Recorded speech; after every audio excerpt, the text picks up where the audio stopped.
August महिन्यात शेती पिकाचं मोठ्या प्रमाणात नुकसान झालं होतं. दुसऱ्या आणि तिसऱ्या आठवड्यात राज्यातील तब्बल 9 लाख हेक्टरीवरील पिकांचं इथं पावसामुळे नुकसान झालं. आता मागच्या काही दिवसांमध्ये पुन्हा मराठवाडा आणि विदर्भ दोन्ही भागांमध्ये पिकांचं नुकसान झालं इथं दिसून येत होतं. नुकसानीपोटी शेतकऱ्यांना मदत देण्यात येणार होती आणि मुख्यमंत्र्यांनी तशी घोषणा देखील केली आहे.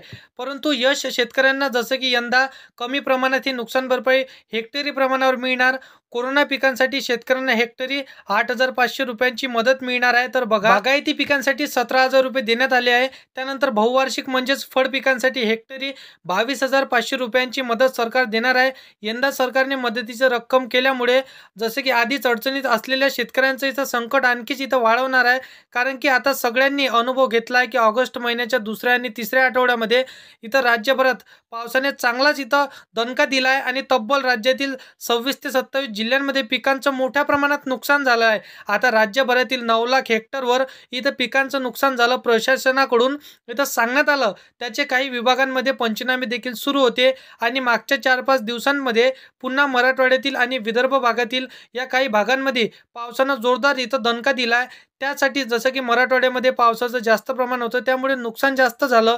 मराठवाड्यातल्या छत्रपती संभाजीनगर, जालना जिल्हा आहे, बीड जिल्हा असेल, धाराशिव, परभणी, नांदेड, हिंगोली, लातूर या सगळ्या जिल्ह्यांमध्ये पिकांचं मोठ्या प्रमाणात नुकसान झालं असं पाहायला मिळत आहे. या भागांमध्ये नुकसान होत असल्याचं शेतकरी सांगतात.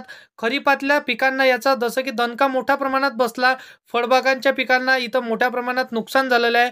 मराठवाड्यात आता महत्त्वाचं पीक म्हणजेच मोसंबी आणि फळबागांमध्ये मोसंबीचा देखील पावसाचा फटका मोसंबीवर बसलेला आहे. शेतकऱ्यांना यंदा नुकसानीच्या पोटी पीक विमा मिळणार नाही त्याची आपण जसे की अनेकदा माहिती घेतली आहे. कारण इथं सरकारने पीक विमा योजनेबद्दल केलेले आता सरकारने त्यावेळेस हे म्हणजे खूप बदल इथे करण्यात आलेले आहे.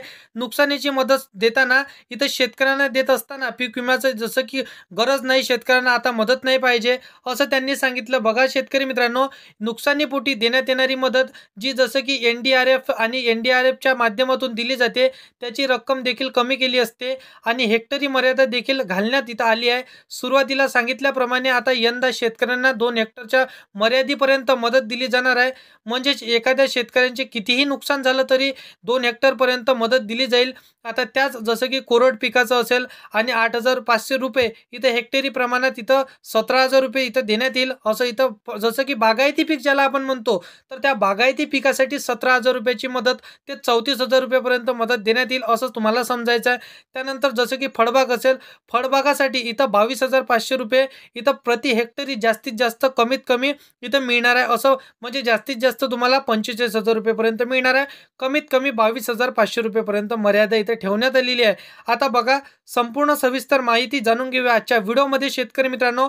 परंतु चॅनलवरती पहिल्यांदा आला असाल तर आधी चॅनलला सबस्क्राईब करून साईडला दिलेल्या बेल नोटिफिकेशनला नक्की प्रेस करून ठेवा जेणेकरून अशीच महत्त्वपूर्ण व्हिडिओची नोटिफिकेशन डेली तुम्हाला भेटत राहणार शेतकरी मित्रांनो. तर बघा बागायती पिकांसाठी किती मिळणार आहे आणि फळबागांसाठी नुकसानीची मदत किती मिळणार आहे. यानंतर आपल्या क्षणात जसं की राज्य सरकार यंदा नुकसानग्रस्त शेतकऱ्यांसोबत नेमकं काय गेम खेळतो. इथं करोडो पिकांसाठी राज्य सरकार यंदा 2 हेक्टर पर्यंत मदत देणार. हेक्टरी मदत हे असेल 8,500 रुपये असेल. जास्तीत जास्त यंदा मिळणारी रक्कम करोडो पिकांसाठी असेल 17,000 रुपयेपर्यंत. परंतु मदतीचा नवा इथं किंवा जास्ती देतो. बघा इथं 2 वर्षांमध्ये शेतकऱ्यांना ज्या दरानं मदत देण्यात आली, मदत ही हेक्टरीपर्यंत देण्यात आली होती. म्हणजेच इथं 13,600 रुपये शेतकऱ्यांच्या खात्यात देण्यात आलेली होती. जास्तीत जास्त मदत ही 40,800 रुपयेपर्यंत देण्यात आली. यंदा मिळणारी रक्कम किंवा मदत ही जास्तीत जास्त 17,000 रुपये आणि गेल्या 2 वर्षांमध्ये शेतकऱ्यांना देण्यात आलेली जास्तीत जास्त मदत 40,800 रुपयेपर्यंत. म्हणजे जवळपास इथं समजू शकता 23,000 ते 24,000 रुपये यंदा शेतकऱ्यांना कमी मिळणार आहे.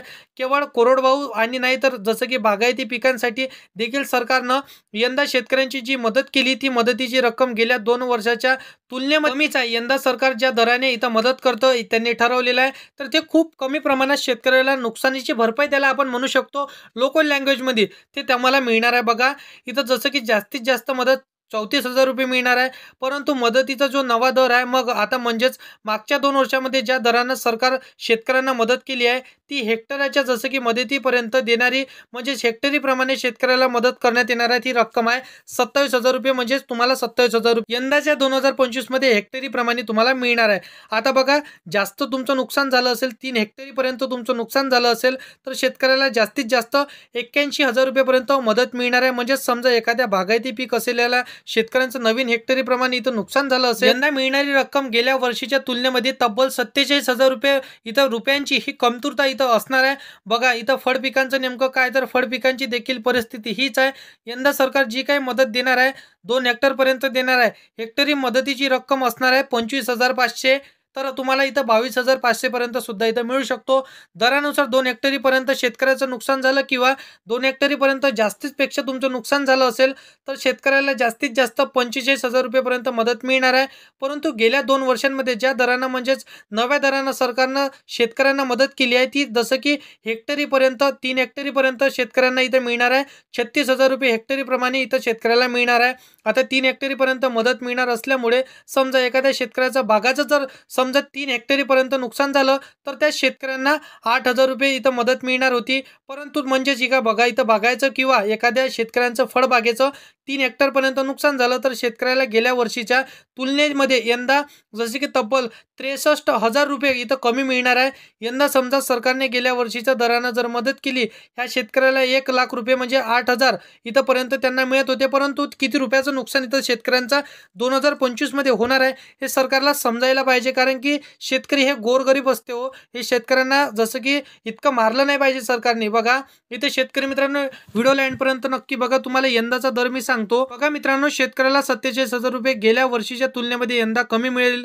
आणि फळ पिकांचं देखील, तर जसं की फळ पिकांचं जर नुकसान झालं, तर शेतकऱ्याला म्हणजेच 3 हेक्टरीपर्यंत जर नुकसान झालं, तर शेतकऱ्याला तब्बल 63,000 रुपये कमी मदत इथं मिळणार आहे. म्हणजेच राज्य सरकारने जी काही जसं की 30 मे 2025 रोजी जी आर काढला आणि या जी आरनुसार चालू खरीपामध्ये जे काही मदत देण्याचं नवीन दर इथं ठरवण्यात आला. म्हणजेच की जुना दर आधीचा 2022च्या आधीच इथं तोच पुन्हा लागू करण्यात निर्णय घेतला होता. त्यामुळे शेतकऱ्यांना ही मदत मिळणार आहे, म्हणजेच कमी मदत इथं मिळणार आहे. आता राज्य सरकारने वाढीव दराने इथं मदत घ्यावी अशी मागणी शेतकरी करतात. आणि त्याचे जसे की प्रामुख्याने 2 कारण आहे. कारण गेल्या वर्षीपर्यंत जर असं काही नुकसान झालं, तर शेतकऱ्यांना ही मदत मिळायची, पण त्याशिवाय पीक विमा देखील मिळायचा. पीक विम्यातून मदत देखील अनेक शेतकऱ्याला मिळत होती, त्याचा देखील जसं की आधार होता. परंतु आता राज्य सरकारने पीक विम्यातून जे काही अशा नुकसानीसाठी मदत मिळायची, ते देखील काढून घेतलेले शेतकऱ्यांना यंदाच्या हंगामाच्या शेवटी मदत मिळणार आहे. पावसामुळे किंवा अतिवृष्टीमुळे जो चालू हंगामामध्ये नुकसान होत आहे, तर त्या नुकसानीचं कव्हरेज आता पीक विम्याचं मिळत नाही, म्हणजेच भरपाई मिळत नाही. त्यामुळे सरकारनं विम्याचा मदतीचा वाढीव दराने जो काही वार्षिक इथं उत्पन्न असणार आहे, तर तो जे मदतीचा विम्याचा वार्षिक उत्पन्न आहे ते वाढवावं. त्यामुळे शेतकऱ्यांवरती दुहेरी संकट येत आहे. सरकारने पीक विमा तर बंदच केला, त्यामुळे आता होण्याची शक्यता खूपच इथं कमी आहे. परंतु वाढीव दराने मदत देण्याचा निर्णय सरकार घेत असतात. तर अशा संकटाच्या काळामध्ये शेतकऱ्यांना सरकारकडून हीच अपेक्षा आहे. तुम्हाला काय वाटते, राज्य सरकार शेतकऱ्यांची मागणी मान्य करेल? तुम्हाला कमेंट बॉक्समध्ये नक्की सांगायचं आहे. बघा, अशा पद्धतीने सर्वज्ञ बाजारभाव सरकारने घोषणा याचा वाढावा केला आहे. तर संपूर्ण सविस्तर माहिती आज आपण जाणून घेतलेली आहे. मित्रांनो, तुमचे जे काही प्रश्न असेल ते तुम्ही मला कमेंटमध्ये नक्की सांगू शकता. बाकी अशा पद्धतीची माहिती होती. तर असेच नवनवीन व्हिडिओ बघण्यासाठी तुम्हाला या चॅनलला सबस्क्राईब करून साईडला दिलेल्या बेल नोटिफिकेशनला नक्की प्रेस करून ठेवायचं आहे, जेणेकरून अशीच महत्त्वपूर्ण व्हिडिओची नोटिफिकेशन डेली तुम्हाला भेटत राहणार. शेतकरी मित्रांनो, व्हिडिओ आवडल्यास व्हिडिओला लाईक करा आणि तुमच्या शेतकरी मित्रांना तर हा व्हिडिओ नक्कीच तुम्हाला शेअर करायचा आहे. तर मित्रांनो, अशा पद्धतीची माहिती होती. तर मित्रांनो, चला भेटूया नेक्स्ट व्हिडिओमध्ये.